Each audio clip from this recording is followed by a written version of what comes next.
Ed eccoci qua, ci troviamo naturalmente a Marsala come la nostra prima tappa e stiamo per iniziare la gara della pernacchia più bella, ma attenzione perché tra poco comincerà la musica.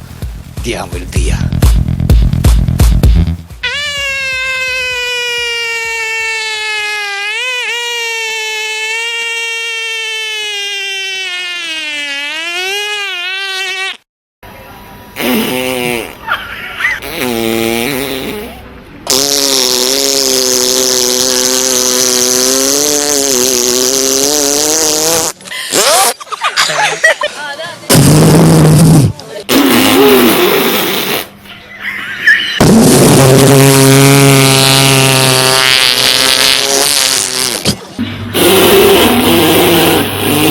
Oh,